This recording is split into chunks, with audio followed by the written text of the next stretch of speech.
I'm Jim Check. You're watching Kelowna Now. I'm here with Alexandra Wright, former candidate of the BC Conservative Party. Yep. Which riding was that? The Kelowna Mission. Mission, yeah. Yep. I think that was my riding, actually. Oh, were you going to vote for me? I hadn't got to that part yet. Okay. And you were, I guess, dumped unceremoniously, and a new candidate was put in your place. Correct. Any good reason given to you or anything? When John Rustad approached me, he told me that this person had a lot of connections and could make a lot of money, so that was their plan.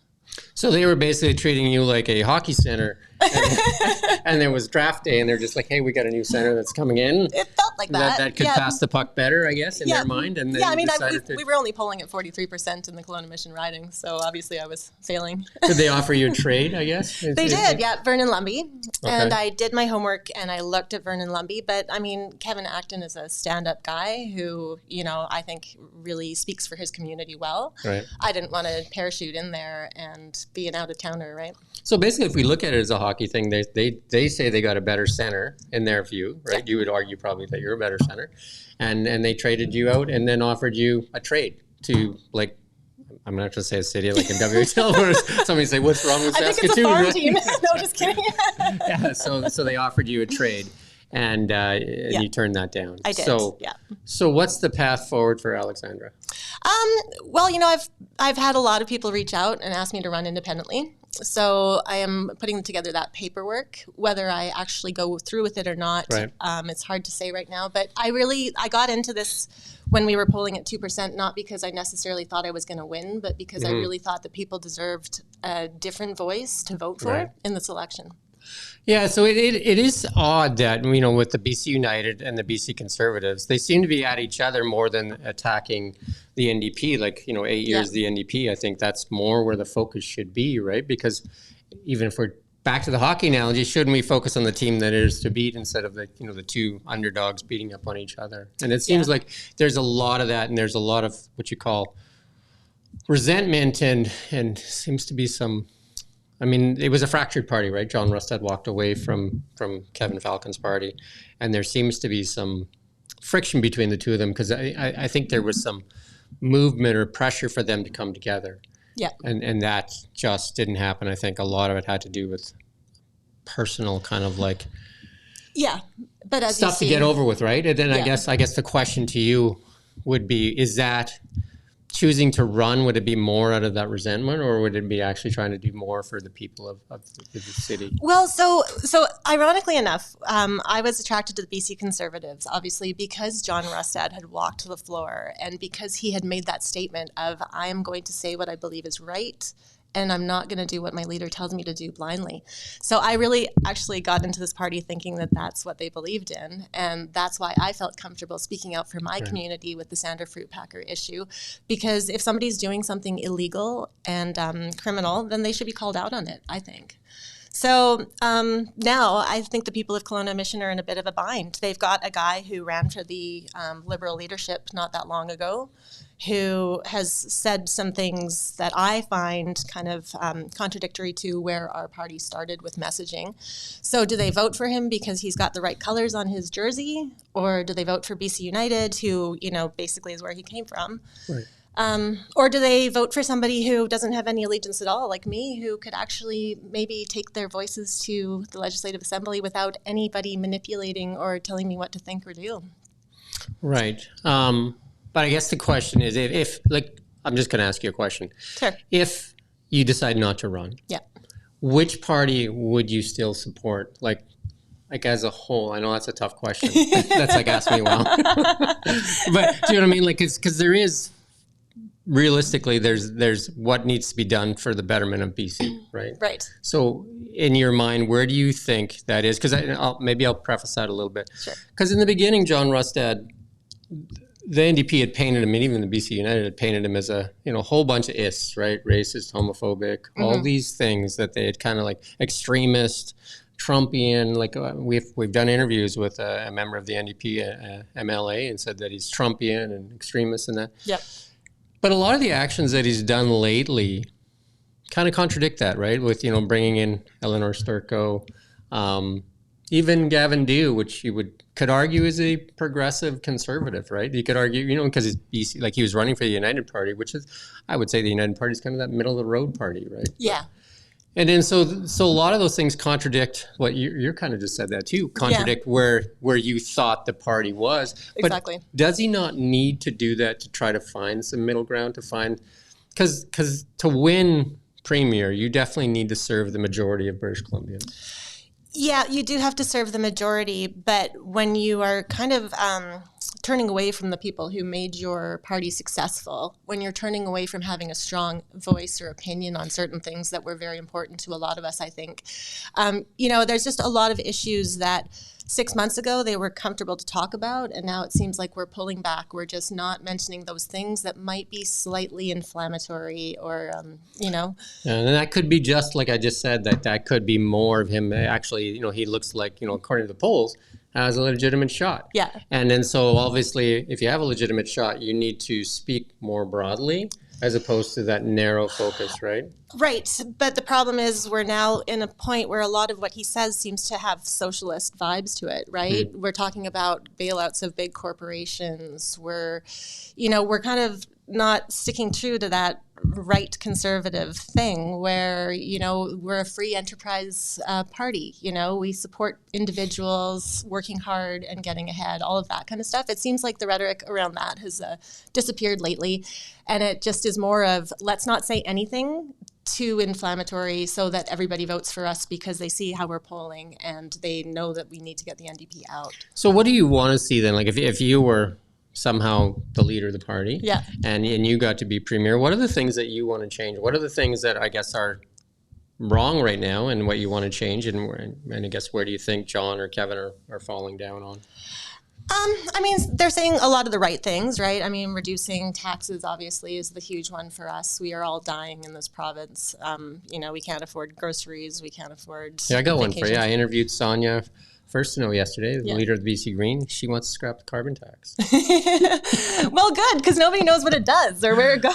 It punishes the people, not the. Even if you believe in that, the punishment should be at the wellhead. It shouldn't be at the gas pump. Right? The problem is, anytime a government implements any tax, you know who is going to pay for it.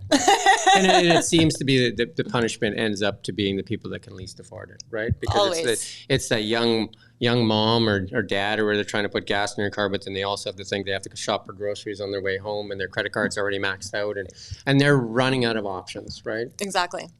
So no, that's obviously everybody is talking about affordability, which is a huge one. That's definitely got to be on the top of the list. To me, a big part of the last 5 years has been, freedom to speak out against things, freedom to have a different view than somebody and not be attacked as a conspiracy theorist or a wingnut or, some kind of anti-democracy person because you don't agree with the, the very vocal minority. Again, I'm going to bring up Sonia. Yesterday we talked, and you do hear the rhetoric, especially from some of the members of the NDP, saying if you vote a certain way, it's a threat to democracy and all that kind of stuff. Like exactly, people exercising their vote is democracy, and we both agreed on that. That telling people that they can't vote their conscience is the real threat to democracy, right? And it's funny because when I came into this race 6 months ago, everybody said to me, you're splitting the vote, what are you doing? So, now we went from vote splitting to being the majority. Well, we. Polling, you mean? Yeah. Yeah. So it's kind of interesting, right? Just how things kind of shift along with time. But to my point, like if I do run independent, I would not see myself as splitting a vote because what I would be seeing myself as representing the people who weren't going to go vote because there's 50% of my riding, of every other riding that are not voting because they've given up hope that anything's going to change. They don't trust politicians because they know they're in it for themselves. So I'll ask you a question. Would you still run if you had foresight, would you still run if you running solidified a seat for the NDP and the difference between the Conservative or United getting that seat? I don't think I'm going to make that change. But I'm just saying if that was the case. Thank you for thinking I have that much power. but if you did, I'm just saying, would you still consider that running? The problem is, to me, BC United was lockstep in line with the NDP throughout the pandemic. So I don't, in good conscience, know if anything would have been different during the pandemic if BCU had the majority and the NDP had the backseat. Maybe fiscal-wise, we might be in a little bit of a better position, but I'm not sure socially-wise we would be in any different position than we are now. I think they really suffered from that gap when they had no leader for a long time there, and the NDP basically could run roughshod, and they could do whatever they wanted without any kind of opposition. Right, I think there was that gap there that wasn't filled by anybody. Yeah, and I think BC United always has had a little bit of a crisis of identity, right? Because they call themselves conservatives, but really on any given day they're voting conservative, they're voting liberal. It's kind of they're a mix, right? Yeah, I think the name kind of conventions are kind of really, I guess it's working out great for the Conservative Party, but right now. But I mean, as far as that liberal overhang, obviously, is there's some federal overhang now, yeah. Right? So no, exactly. They're getting hammered by being associated with the Liberals, and of course, the Conservatives are reaping that benefit. Yeah. So, well, if you decide not to run, is there a future path for political life for you? I don't think so. No. This was my one kick at the can, and I had to be convinced pretty hard to You got a great sense of humor. You should be in there. You got a great laugh. I really did it for all the right reasons. I have a job. I don't need another job, quite frankly. But this, to me, was the test of democracy, and right now it seems to be failing quite miserably. And I feel very saddened because what I really, really hate about this situation is I went to people and I told them, this is who I believe in. This is, this is going to change the way we do things in British Columbia. People donated money on my behalf. People volunteered hours for me specifically, not the party, for me, because they believed in me. And that's... And I get that obviously would feel like a betrayal, right? Yeah. Do you know what I mean? And that stings, I'm sure. Right? Well, I just feel really bad. No, I mean, you feel bad for the people that put trust in you. Yeah. I understand that, right? Yeah. And it's and that's the tough part for sure, right? So I think, at some point, that maybe the BC Conservative will owe you an apology. Maybe. They haven't even given me my money back. Well, there you go. I'm not sure. I mean, I've talked with John many times, and he seems like a really reasonable guy, though, too. Right? So, and I know that there's always these deals that the public never sees, right? And it's kind of like what happens in the back room sometimes. And I'm sure a lot of it happens in the other side. But I do think that the NDP are reaping the benefit of these small things, and then also the BC United attacking the Conservatives and Conservatives attacking the United Party when clearly the target is the NDP, right? Yeah. Well, I mean, to me, this was a giant unforced error on behalf of the BC Conservatives, along with what's going on in Vernon, along with what's going on in some other ridings where very qualified people were told they had a position and then it was yanked away from them, right? So it's complete unforced error. It shouldn't have happened. I think it just sends the wrong message to people that democracy doesn't really matter. It's more about who you know and how are we going to posture ourselves to get into the playing field here. Yeah. So what is your? I guess there's a deadline date for you to decide what. I think it's September. Right? September something. And you got to make that decision.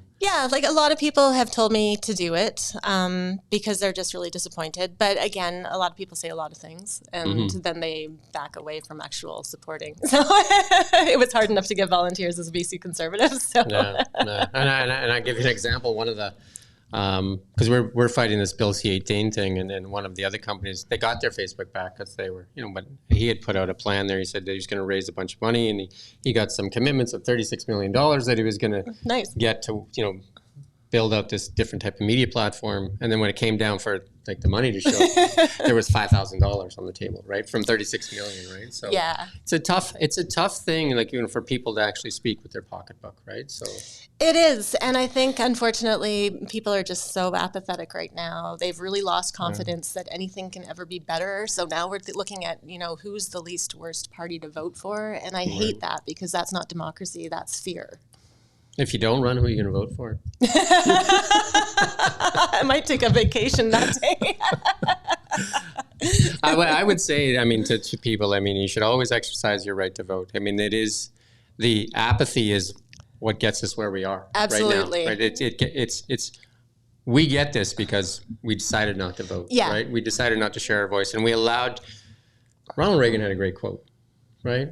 The government should be scared of us, not the other way around. And I think we've been in a place in Canada, especially provincially and federally, where the government is feared, right? Because, they can take away so much. When they took away...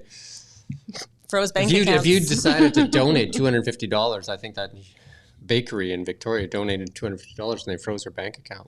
Right, that is just like somebody needs to answer for that at some point, right? They do. And to your point, when 50% of the population isn't voting, it's very hard to make anybody accountable. Right. And then there was media stories out there saying, these people, the truckers and that, that they're, like homophobic and racist and all that stuff. And all these names they called them, and they said it was a small fringe minority, but it doesn't explain the tens of thousands that line the ditches along the way to Ottawa, right? Do you know what I mean? I mean, I'm part of the small fringe minority. I supported a trucker who went out there. I worried that my bank account was going to be frozen.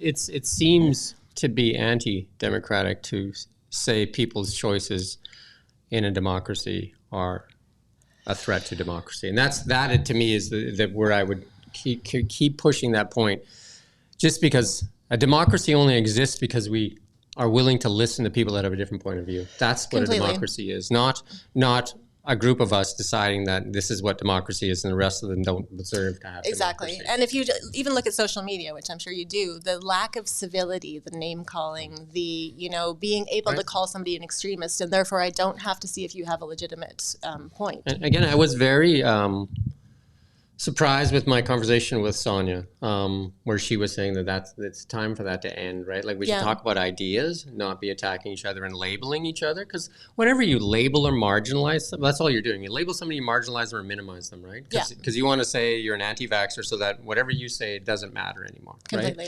right? And that's not fair, because we've seen that throughout life. I've been bullied my whole life, right? And I believe we're being bullied right now with Bill CAT. Right? And the only way to stand up to bullies is provide valid arguments. Right? Well, I mean, this might be hate speech under Bill C-63, so. Well, I mean, then that all the more reason for people to share their voice, right? Absolutely. Do you know what I mean? No, as soon as we stop fighting, we are in desperate trouble. I think we should find areas where we agree with each other more than we disagree with each other. Well, and I think we can all agree we're marching towards communism at a pretty fast pace right now, and that's very scary for anybody who has kids or grandkids, that they want to have a decent future in this country, because right now, I mean, the reason I ran was because I don't see a future for my child. And I'm gonna say to you, because this is what other outlets would say, saying comments like that sometimes are inflammatory themselves, right? Do you know what I mean? Because as much as I see signs where people start to believe that, I believe that Canadians still have the right to write what's going on. Do you know what I mean? I believe we have. That's why I say marching towards. We're not there yet, but I do feel that, to your point, if people don't start standing up in a hurry, we're in desperate. When the government can freeze your bank account, when the government can put you in jail for saying mean things about somebody else, we're skirting a fine line. And I would say that this is unprecedented what happened, and I would say once we change out government, that hopefully it never happens again, and it goes down as a dark period in our history. Well, John Rustad, one of the reasons that I ran was because he promised that he was going to get in there and he was going to prohibit any kind of vaccine mandates going forward. And I certainly hope that is one of the commitments that he honors if he gets in. Anything else you want to share today? No, I just, I thank you for this opportunity. And it's really nice because, I think it's been so interesting with the media, because obviously people don't like to report about the Conservatives, or they kind of, have a very negative view. We've had tons of conversations with John. But it's just nice to be able to speak out and to have a nice intellectual discourse about stuff without, Ian Burns, our managing editor, says it best, right? We're pluralists, and we give audience or voice to whoever, especially elected or people running for candidacy. I mean, there should be equal opportunity for all of them. We've asked the NDP many, many times to come on. We've had a few. We've had the Minister of Jobs recently, the Minister of Forestry. We've asked David Eby now to come on, because we've interviewed all three other leaders of the party, of the parties in BC, and we would like the opportunity to interview him. Because I think there's a lot of questions that need to be answered. And it seems like the party that's in power, whether that's federally or provincially, never really want to answer questions. And that in itself is a problem, I think, because our job as media is to hold power accountable. That is our number one function. And I don't think we've done a good job at that. But yes. But to your point, there's a calculated, plan to not answer questions. Because if I don't answer a question, you can't pin me down on what I said or committed to. Exactly. Right? So, but we need to do a better job. And I would say, like on a national stage, we have not done a good enough job to hold stuff accountable. There's many unanswered questions in many different areas that are still unanswered, right? Yeah. Including in British Columbia, the recent one with the vaccine mandate went all across the world, basically, that mandate ended. Yet in BC, it's kind of ended now, but there's other things that are kind of there. Yeah. So it's like, why in BC, when we're seeing closures, still, we did a story yesterday, we're still closing rural hospitals. Why not, at least if I was the premier, I would say we get people into those small rural communities and show that we care, and we can have some shortages here in Lower Mainland, because it's unrealistic to make people drive 300 kilometers for healthcare when, in the Lower Mainland, they may have to drive across town, right, to a different hospital. It's just, that in itself is irresponsible, I believe. Yeah. Yeah. Well, I mean, first of all, as we know, ethics federally, provincially, I mean, there's so many cases of corruption or allegations of corruption. I mean, we look at that. We can't even get the names of the 11 MPs who were treasonous. So if we can't do that. And I guess I would temper that by saying we have to be careful how we say that, because when we make statements like that, then, and if it's not, treason, and that we jump to a conclusion, then they obviously can say, well, you're just being an alarmist and an extremist and stuff like that. Yeah. When there's allegations, but there's questions that need to be answered for sure. Yeah, the allegations are pretty serious things. And to me, if I was one of the people implicated, I would put my name out and say, this is what I did, and this is why I didn't do anything wrong. Because integrity, ethics, that's what we need from our politicians. We need answers for sure. Yeah. There's no doubt about it that we need answers. Yeah, no, accountability and transparency.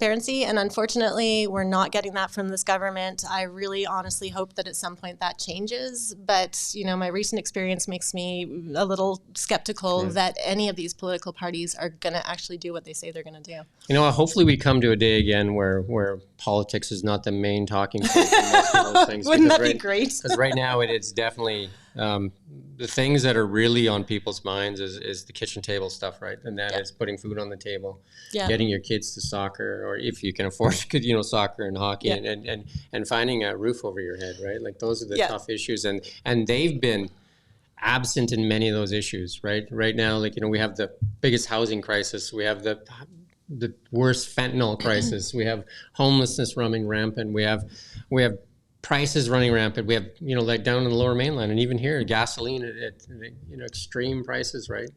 And we've polarized the EV and solar thing, and you know what I mean? Like, because we politicize it as opposed to, hey, this is what technology can do. Absolutely. So we need a better path forward. We definitely do. And to your point, everybody needs to get out and vote. Whoever you're voting for, if you don't vote, you can't complain. And find out more.